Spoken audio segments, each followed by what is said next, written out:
to do a head-to-head comparison of thalassemia and iron deficiency anemia, this is what we'd find. Both thalassemia patients and iron deficiency patients have a decrease in their hemoglobin. Their MCV and MCHs are both reduced. But that is where the similarities end. Because in a patient with iron deficiency anemia, their iron studies are abnormal. If you have thalassemia, you don't have iron trouble. Your iron levels are normal. You got it? And usually, the size and shape of your red blood cells is within normal range. Unlike the iron deficiency patient who's got small cells and big cells, donut in a donut hole, so the RDW is elevated. You got it? So this is, on paper, the comparison of these two anemias. I'm changing gears. Take a look at this one. You already know this one. It's anemia of chronic disease. It's the anemia that we see in patients when they have a chronic disease that puts so much stress and strain on the red blood cells that they die young. Anemia of chronic disease. And it can be any any chronic disease that can produce this if it's out of control. Look at what the red cells look like. They're normal in size and normal in color. You know the problem? We just don't have enough of them. And we don't have enough of them because they keep on dying. What's it associated with? Chronic disease that's out of control. Maybe HIV infection.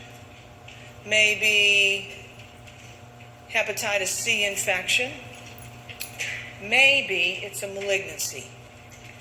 And why do people have this? Because the red blood cells are under so much stress and strain, they don't live a normal lifespan, they die young. And so how do we treat people with anemia of chronic disease? We treat whatever the underlying cause is. So here's your patient. A patient has been diagnosed with anemia of chronic disease. What might be part of the reason for this diagnosis? Select all that apply. Colorectal cancer, circle it. Iron deficiency anemia, I wouldn't circle. Poorly controlled lupus, circle it. What about metastatic breast cancer? Circle it. Severe ulcerative colitis, circle it. So that's when we see it. I'd circle all of them except number 2. All right, we're ready to tackle the macrocytic anemias. The macrocytic anemias are where the red blood cells are whopper big. And it turns out that the 2 most common reasons we have macrocytic anemias are both from vitamin deficiencies. A deficiency of vitamin B12 and a deficiency of folate. So these are macrocytic anemias. How does the patient look when they have this? They're usually asymptomatic. And in the case of B12, they might be asymptomatic for 10 years. That's how long it can take before a B12 deficiency becomes symptomatic. Sometimes when patients have a B12 deficiency, much fewer times with a folate deficiency, they have symptoms that are neuro in orientation. For example, they might have peripheral paresthesias. You know, you need B12 and folate for good nerve health. And if you don't have enough B12 and folate on board, you're going to have nerve symptoms. In older adults with a B12 deficiency, what's a common symptom? They have cognitive things. They're confused. The balance might be off. We think about a B12 and or folate deficiency. The other thing that is common is a burning tongue. All right, I'm coming back to that. I got a patient. Who gets this? Well, it turns out that 2 groups of people get B12 and or folate deficiencies, older adults, and here's why. As you age, every decade that you age, the pH in your stomach rises a little bit. The pH rises a little bit, which means that you're not going to absorb B12 as easily or folate as easily because B12 needs an acidic environment to be absorbed in. Amelie, wait, B12 needs an acidic environment in order to... Yeah, you got to have an acidic... What about those people that are on a PPI all the time and they've been on it for years? Bazinga, you got it. You're a good critical thinker, right? So yeah, we see it in older adults maybe people who've been on PPIs a long time. And the other big group of people in whom we see a B12 and or folate deficiency are people who get their calories out of a bottle, and I'm not talking about the one with a nipple on it. I'm talking about the bottle that's nestled in a brown paper bag and held affectionately under the non-dominant arm. Okay, y'all got it. That's who I'm talking about. All right. So how do we fix these people? We give them B12 and we give them folate. One more big point about this. It is very common for people with B12 deficiency to have it because they're just not absorbing B12. And it's very common for people to have a B12 deficiency and also have a folate deficiency. So those two anemias run together, B12 and folate, which is why when you check a B12 level, we also check a folate level. Exactly. So here's your patient. A malnourished 85-year-old patient is in your exam room today. What symptoms might warrant a B12 level, or really make you think this patient might have a B12 or folate deficiency? I'm not thinking abdominal pain, and I'm not thinking jaundice. I'm thinking confusion, circle number 3. I'm thinking forgetfulness, circle number 4. What about anorexia? I'm circling that one too, because sometimes these patients are just not hungry. I'm not thinking number 6, petechiae. So that's an 85-year-old. Look at this patient. A 45-year-old has suspected B12 deficiency. What symptoms might warrant a serum B12 or folate level or reflect a B12 or folate deficiency? What would be some clues that would make you think that? I'm not thinking increase in appetite, and I'm not thinking abdominal pain, but I am thinking peripheral paresthesias in this age group, and I am thinking burning in the hands or feet, not number 4. I'm circling number 3, peripheral paresthesias. Look at the next one. An 85-year-old patient presents with complaints of intermittent burning lips and tongue. She's asymptomatic at the time of exam and has a normal appearing tongue. Okay, now stop for a second. Did you have to keep a clinical log? Of course you did. You got any hypertensive patients? Of course you do. You have any burning tongue patients? No. Okay, think about this. Your tongue doesn't cause many problems, at least in the literal sense, right? I mean, tongues don't get broken, they don't get sprained, they don't get infected. Everything in your mouth gets infected, but your tongue never gets infected. Like, your tongue doesn't cause a lot of trouble. So when somebody comes in and says, my tongue is burning, you either got to be thinking a B12 deficiency or a psych patient, or one or the other.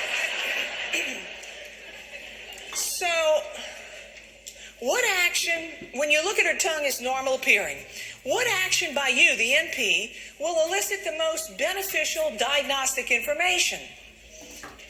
Well, what's the key word? Diagnostic information. So, I know you want to jump on that B12 and folate level, but don't circle that. Do we know she's anemic yet? No. What you're going to get? A CBC first. If the CBC shows a macrocytic anemia, now you go get your B12 and folate level. So don't put the horse before the cart. Wait, the cart before the horse. Put your horse before the cart, right? All right, so I'd circle number 4, a CBC. So what about symptoms for B12 deficiency? I kind of gave you the clue about neurosymptoms. Folate deficiency is usually asymptomatic. All right, most of those people are asymptomatic. How do we help them? We get B12 in them. We get folate in them. The difference is folate we give by mouth for 3 to 5 months. When you need B12, the most efficient way to get it in is by injection for a lifetime. All right, because if you got something going on that didn't allow you to absorb B12, you're going to need B12 for the rest of your life. So that's the difference in how we supplement them. And they usually do pretty darn well once we get them supplemented. I'm changing gears. Take a look. A patient complains of a rash on the top of both feet that became noticeable a few days ago. Okay, this is what the patient shows you. Y'all got it? I want to know about these things, and it relates to the picture that I just showed you. What diagnosis should you suspect with feet that look like that? What are y'all thinking? Thrombocytopenia is what I'm thinking. Thrombocytopenia. Excuse me. So, thrombocytopenia, low platelet count, right? Look at number 2. Does that rash itch? No. Look at number 3. Is it usually bilateral? Yeah, think about it. If you got a low platelet count, you think that your left foot is going to say, oh, I'm going to be the one to act up today. I need some attention. No, it's going to be bilateral. And look at my 4th question. What test should be ordered initially? If it's a low platelet count, what you're going to get? A CBC, exactly. So that's it. And we call it thrombocytopenia because the thrombocyte is a platelet. Penia means you don't have enough of them, and we say thrombocytopenia. And then the patient thinks we're really smart. That's why we use all those big words. So by definition, the platelet count is less than 150,000, and we start throwing around the thrombocytopenia word. Why do you get that? Like, why would your bone marrow stop making platelets? Or why would the bone marrow make platelets, but something cause them to be destroyed too rapidly? I don't know. There's a lot of etiologies. Your job in primary care is to pick these patients up based on that rash that I just showed you and know that you have to get them to whom? Hematology, exactly. Hematology is going to do the big workup. And it's not always a worst case scenario like leukemia. But it could be. All right, sometimes a bad viral infection will just kind of wallop the bone marrow and it doesn't make its platelets like it's supposed to. So here's your patient. A patient has been diagnosed by you with thrombocytopenia. Good job. If this is secondary to poorly controlled lupus, what lab tests might be expected to be abnormal? And it's a select all that apply. Well, if you have thrombocytopenia, your INR and PT and PTT will be normal. It's not your problem. Your problem is not enough platelets. So you know you got to circle number 4. And I think a really savvy NP would say, Amelie, I'm going to circle number 3, hemoglobin and crit. Because if she's got poorly controlled lupus, could she have anemia of chronic disease?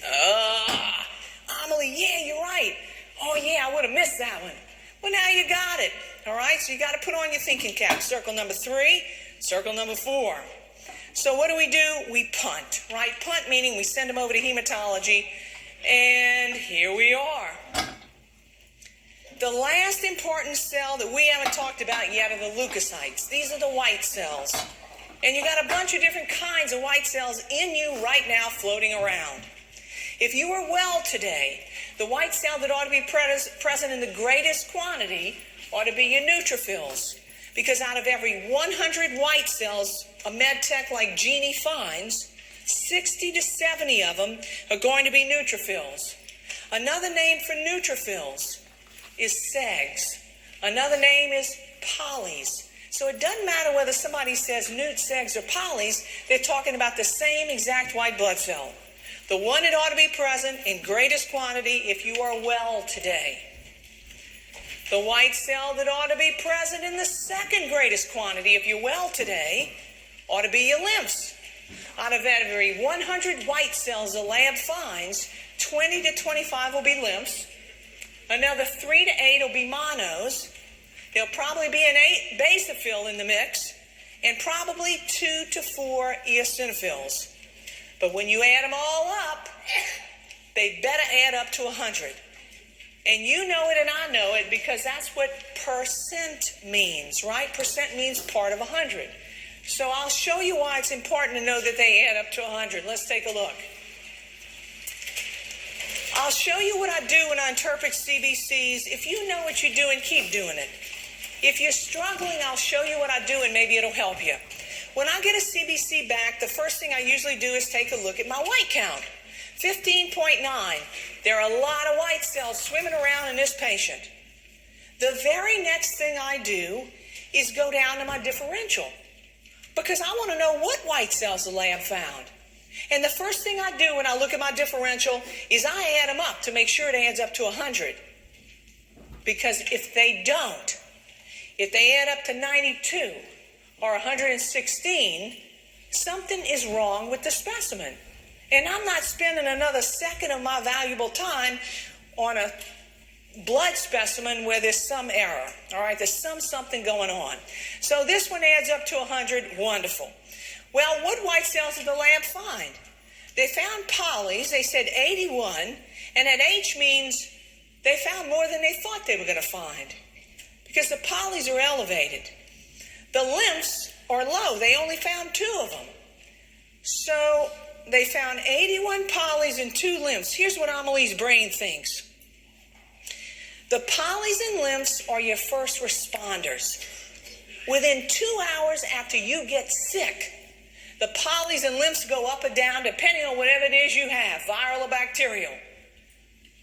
Anytime, and this is the second thing I want you to know, polys and lymphs are the first responders. The second thing you need to know, anytime the polys and lymphs are far apart numerically, like 81 and 2, that's 4.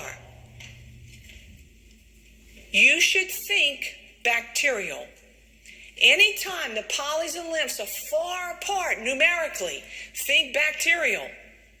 So right now I'm thinking bacterial, and it kind of matches that elevated white count.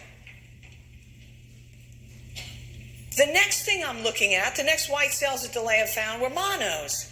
14.9. They're telling me, Amelie, that's more than we thought we were going to find. What should you know about the monos? Well, here's what you should know. The polys and lymphs are your first responders. 2 hours that you get sick, they're out there trying to make things better. But the monos are really good white cells. The trouble is, they don't come to your rescue for at least 24 hours after you get sick. So if the monos are elevated, what does that tell you about how long that patient's been sick? Greater than 24 hours. So right now, I can look at that differential and think, bacterial, greater than 24 hours. EOs are normal, good. If the EOs had been elevated, there are 2 things that I think of. One of them is allergic reactions, right? Eosinophils rise in response to an allergic reaction like penicillin. And the other thing that makes EOs elevate or rise is parasitic infections. So here's a normal, good. So I'm thinking bacterial, greater than 24 hours. The next thing I do is go back up, and now I'll go get my red cell indices. Red cell count, low, hemoglobin low, crit low. This patient's anemic, you agree? Sure. What do his red cells look like? Well, his MCV is 70. What word comes to mind? Microcytic. Look at his MCH. What word should come to mind? Hypochromic. So we have a microcytic hypochromic anemia. What's in your differential? Iron deficiency, maybe thalassemia. I don't think it's thalassemia. Who knows why? The RDW is elevated. And when a patient has thalassemia, the RDW is normal. So it's elevated. You know what this means? It means we have little ones and we have big ones. Now, while my money, I got $100 that this is on an iron deficiency anemia patient. But I might not be right. You got to get iron studies. All right, so right now, here's my interpretation. Bacterial, greater than 24 hours. There's a microcytic hypochromic anemia that is not thalassemia. I want iron studies. And you should too. Everybody got it?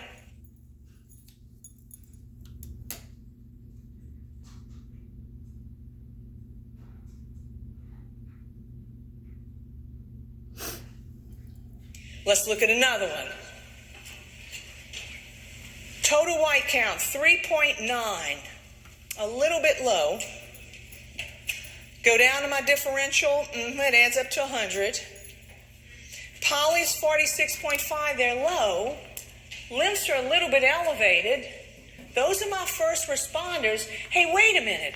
43 and 46 are pretty close together numerically. When the polys and lymphs are close together numerically, Amelie says, think viral. So I'm thinking viral.